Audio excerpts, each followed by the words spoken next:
আপনি একটা ধর্ষককে ধরে ধর্ষকের মিডল স্টাম্প বরাবর গুলি করেন। একটা মানুষকে ধরে আপনি শাস্তি দেন, আপনি দেন নাই মানে আপনি ধর্ষককে পালন করতেছেন। 3-4 দিনের ভিতরে অনেক ধর্ষণ হয়েছে আমার দেশে, আপনি একটা ধর্ষককে ধরতে পারলেন না। আজকে যদি হাসিনা দেশে থাকতো আপনাকে আমাকে বুকে গুলি করতো, তাহলে আপনি ধর্ষককে ধরে গুলি করতেছেন না কেন?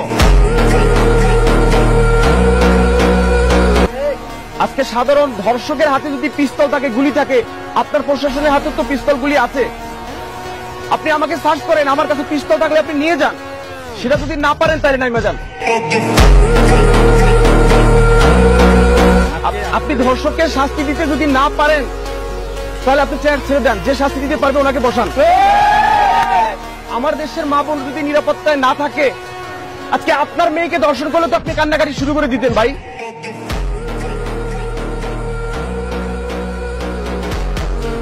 তাহলে আমার দেশের অন্য মেয়েরা যে ধর্ষিত হয় এটার কি কোনো মূল্য নাই? তাদের মান সম্মান নাই? তাহলে আপনি খুঁজতেছেন না কেন? আপনি একটা ধর্ষককে ধরে পিলারে টানাচ্ছেন না কেন?